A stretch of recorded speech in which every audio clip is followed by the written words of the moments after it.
আজ আমি আলোচনা করব আর্ট অফ প্যারেন্টিং প্রসঙ্গে, যেখানে আজকের মূল আলোচ্য বিষয় হবে parent child relationship. Art of প্যারেন্টিংয়ে আজকের একটু সংক্ষেপে কথা বলবো আমাদের সন্তানদের সাথে আমাদের পিতামাতাদের যে সম্পর্ক সেই প্রসঙ্গে। ধরুন আপনি চাইছেন, আপনি তো অবশ্যই চান আপনার ছেলে খুব রেসপেক্টফুল হোক, চান না? আমরা সবাই চাই। ব্যাপারটা কি হবে? আপনি কি অন্যের প্রতি রেসপেক্টফুল? তাই না?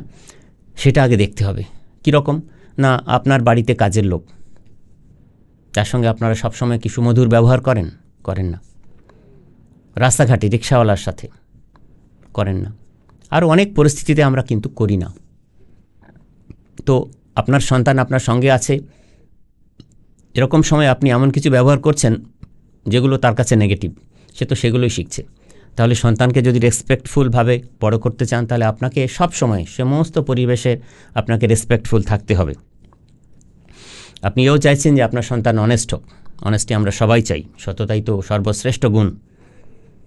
তো সেই একটা গল্প আছে, তো আপনারা জানেন যে ধরুন কেউ একজন আপনার সঙ্গে দেখা করতে এসছে, যাকে আপনি পছন্দ করেন না, যার সঙ্গে আপনি জানেন সে বাড়িতে ঢুকে পড়লে অনেকটা সময় নষ্ট করে দেবে, যার সঙ্গে কথা বলে আপনার ভালো লাগে না। তো আপনি আপনার মেয়েকে বলছেন, গিয়ে বলো যে বাবা বাড়ি নেই। তো সে বাইরে গিয়ে বলল বাবা বাড়ি নেই।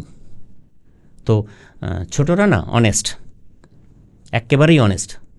ডিসঅনেস্টি আমরাই শেখাই, ডিসঅনেস্ট হতে আমরা শেখাই। সচেতন হতে হবে নিশ্চয়ই সব ব্যাপারে। আপনি এও চান যে আপনার সন্তান হার্ডওয়ার্কিং হোক, কে না চায়? হার্ডওয়ার্কিং ছাড়া তো জীবনে সাফল্য আসবেই না। সুতরাং স্মার্ট প্যারেন্টিংয়ের তো গোড়ার কথা হার্ডওয়ার্কিং।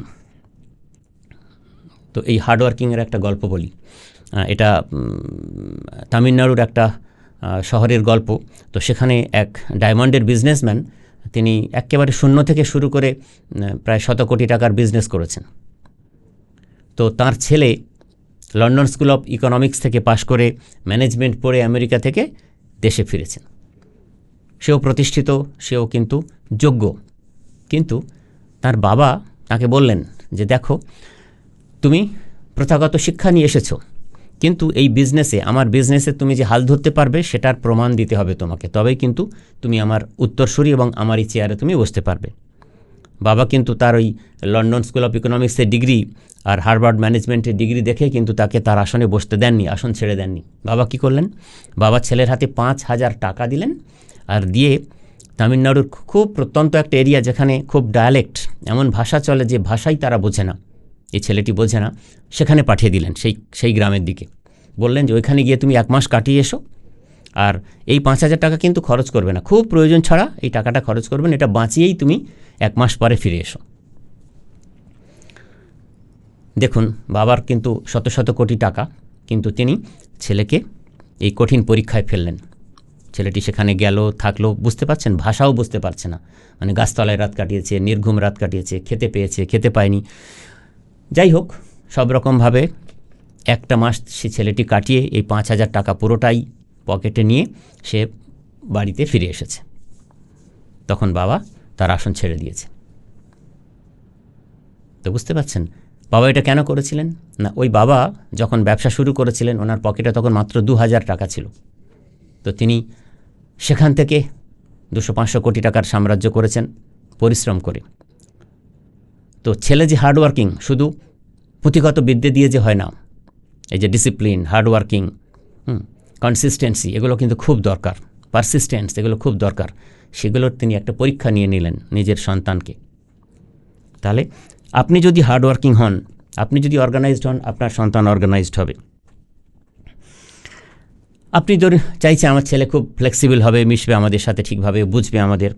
তো আমি একটা সিম্পল কথা দিয়ে বলি, ধরুন আপনি ধরুন আপনার ছেলের বা মেয়ের একটু স্কিন ডিজিজ আছে, মাঝে মধ্যে স্কিন র্যাশ বেরোয়, একটু তেতো খাওয়ালেই সেরে যায়। আপনি তাকে তেতো খেতে বলছেন, সে খাচ্ছে না। আপনি কি খান? আপনি খান, দেখুন সে খাবে। আপনি ফ্লেক্সিবল হন, আপনার সন্তানও ফ্লেক্সিবল হবে। একটা গেম তো খেলতেই পারেন আপনারা। ধরুন যখন সামার ভ্যাকেশন হয়, তখন 7 দিনের জন্য একটা কাজ করতে পারেন। আপনাদেরও করতে হবে। সেটা কি হবে, বাড়িতে একটা রুল করলেন যে এই 7 দিন আমাদের যেসব খাবার দাবার অপছন্দ সেগুলোই আমরা খাবো। মানে যে তেতো খেতে অপছন্দ বা আমলকির রস খেতে অপছন্দ, খুব গুণ আছে আমলকি কিন্তু আমরা খেতে চাই না, খেতে পারি না। রসুন গন্ধ বলে খেতে চাই না, রসুন তো মর্তের অমৃত বলা হয়। তো যে খাবারগুলো আমাদের অপছন্দ সেগুলো আমাদের খাদ্য তালিকায় রাখবো আমরা 7 দিন। এটা একটা মজার গেম, বাড়ির সবাই করব। অপছন্দের কিছু কাজ, ধরুন বাজারে যেতে হয় স্কুটি নিয়ে বা গাড়িতে চেপে, না 3 কিলোমিটার রাস্তা হেঁটে যাব। এই যে কমফোর্ট জোন থেকে বেরোনো, সেটা আপনাকেও করতে হবে, অটোমেটিক আপনার সন্তান প্র্যাকটিস করবে। এটাকে মজার গেম হিসেবে নিয়ে যদি আপনারা ফ্যামিলি রুল তৈরি করে নেন, যে সামার ভ্যাকেশানে বা অন্য কোনো পরীক্ষার ছুটির পরের যেটুকু 7-10 দিন ছুটি থাকে সে সময় আমরা এই রুলটা ফলো করব, দেখবেন খুব ভালো জিনিস, খুব ভালো ফল পাবেন আপনারা। আপনি চাইছেন আপনার সন্তান ডিসিপ্লিন হোক। ডিসিপ্লিন তো জীবনের শেষ কথা, ডিসিপ্লিন ছাড়া কিচ্ছু হবে না। কিন্তু আপনি চাইছেন, কিন্তু আপনি কতটা ডিসিপ্লিন? আপনি কটায় ঘুম থেকে ওঠেন? আপনি কি সকালবেলা উঠে ব্যায়াম করেন, শরীরচর্চা করেন, প্রাণায়াম করেন, স্ট্রেস টেনশন হলে মেডিটেশন করেন? আপনাকে করতে দেখলে আপনার ছেলে শিখবে, ডিসিপ্লিনড হবে। খুব সিম্পল, আপনি করুন, ছেলেকে বলতে যাবেন না। আপনি করলে, আপনারা করলে ছেলে করবে। আপনারা চাইছেন আমার ছেলেমেয়ের ব্যবহার, হ্যাবিটস খুব ভালো হোক, গুড হ্যাবিটস আমরা সবাই চাই। চা কফি সকালবেলা তো খারাপ জানেন, আপনি ছাড়তে পেরেছেন? ছাড়েননি। এই যে আপনি স্মোক করেন, ছেড়েছেন? ছাড়তে পারেননি। তাহলে গুড হ্যাবিটস আপনার সন্তান কি করে করবে? আপনি এগুলো ছেড়ে দিন, আপনার সন্তান এগুলো নেবে না কখনো। খুব সহজ প্যারেন্টিং, এই আর্টটা খুব সহজ। আপনি চাইছেন যে আমার সন্তান খুব কাইন্ড হার্টেড হোক, হেল্পফুল হোক অন্যের প্রতি, চাচ্ছেন না? অবশ্যই চাইছেন। তো হবে কি করে? আপনি কতটা কাইন্ড হার্টেড? একটা মজার গল্প বলি, বুঝতে সুবিধে হবে। তো এক ভদ্রলোক, তার ছেলে ক্লাস 7-এ পড়ে, তো তার আগামীকাল জন্মদিন। তার আগের দিন রাত্রিবেলা, যেদিন জন্মদিন তার আগের দিন রাত্রিবেলা ছেলেটি ঘুমের মধ্যে স্বপ্ন দেখছে, ওই জন্মদিন সংক্রান্ত স্বপ্ন দেখছে। তো সে দেখছে যে স্বর্গের কোনো দেবতা তার সামনে এসছে। তো স্বর্গের দেবতাকে পেয়ে দেবতা বলেছে যে তুমি কী চাও বলো, আমি স্বর্গ থেকে এসেছি, আমি দেবতা, তুমি যা চাইবে আমি দিতে পারি। তো ছেলেটি খুব কিউরিয়াস হয়ে, কৌতূহলী হয়ে বলেছে যে আমি স্বর্গ দেখতে চাই, বলেছে। বলে ঠিক আছে, তথাস্তু, চলো, বলে ছেলেটিকে স্বর্গে নিয়ে গেছে। এবারে স্বর্গের, আমরা যেমন কোথাও বেড়াতে গেলে ট্যুর গাইড থাকে না, তেমনি স্বর্গেরও ট্যুর গাইড যিনি ছিলেন তার হাতে ছেলেটিকে দিয়েছে, ওকে স্বর্গ ঘুরিয়ে দেখাতে হবে, দেবতা বলে দিয়েছেন। তো তখন সেই ট্যুর গাইড ছেলেটিকে বলছে, 7-8-এ পড়ে, তো একটু বড় ছেলে, বলছে তুমি তো স্বর্গ বুঝবে কী করে, আগে তো নরকটা দেখো, তবেই তো পার্থক্যটা বুঝতে পারবে। তো চলো তোমাকে আগে নরকটা ঘুরিয়ে দেখাই। তো ছেলেটিকে নরকে নিয়ে গেছে। এবার গিয়ে দেখছে যে নরকে প্রচুর ভালো ভালো খাবার দাবার, দারুণ পরিবেশ, গান বাজনা হচ্ছে, পিৎজা, বার্গার, বিরিয়ানি, সব ধরনের ভালো ভালো দামি দামি আইসক্রিম, সব কিছু আছে, যত ভালো ভালো খাবার। তখন ভাবছে ছেলেটি যে এটা নরক কী করে হয়, এটাই তো স্বর্গ, সব এখানে আছে, সব কিছু যা আমরা চাই সবই তো এখানে আছে।